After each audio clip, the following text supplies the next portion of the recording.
Bonjour Alice, donc je suis en train d'essayer de faire une vidéo pour voir comment utiliser ta calculatrice. J'ai téléchargé le programme pour faire une vidéo de calculatrice. Alors si j'appuie sur la touche fonction, fonction, ici je vais pouvoir saisir notre fonction.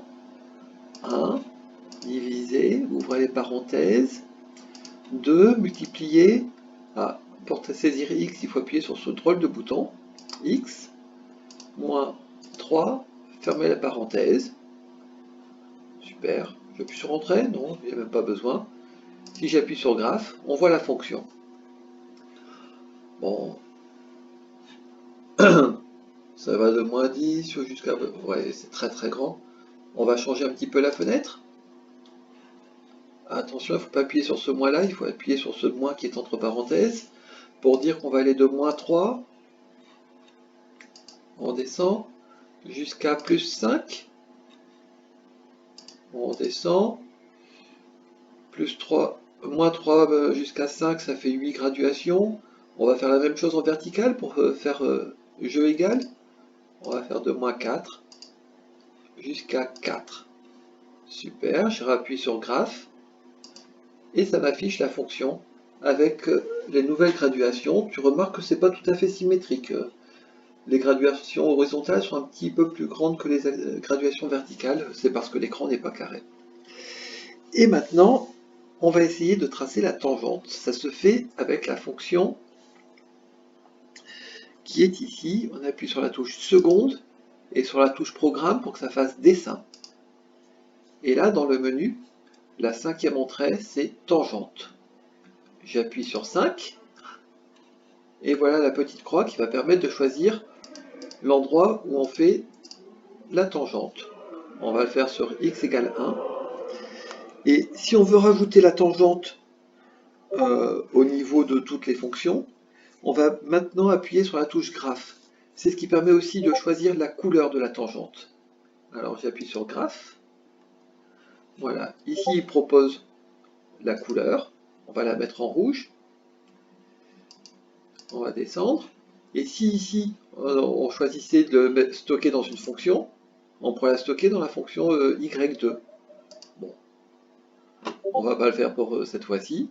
Et on va faire OK. Entrée. Encore entrée. Voilà.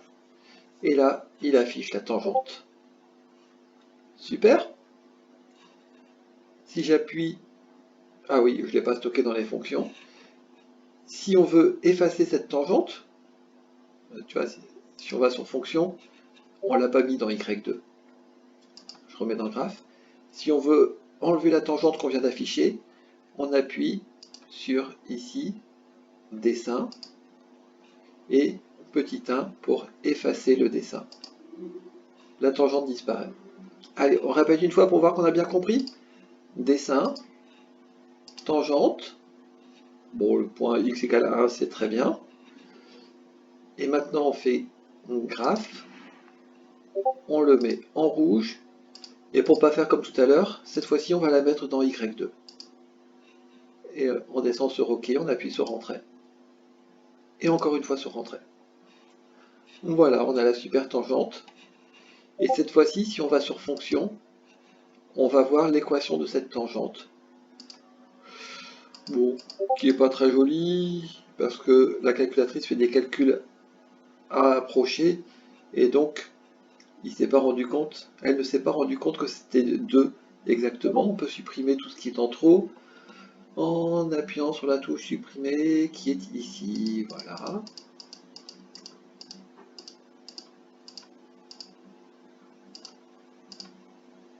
Et pareil, c'est plus 1 avec plein de choses après la virgule. Voilà. Très bien. Moins 2x plus 1. C'est notre superbe tangente. Ce sera tout pour aujourd'hui. Bon week-end.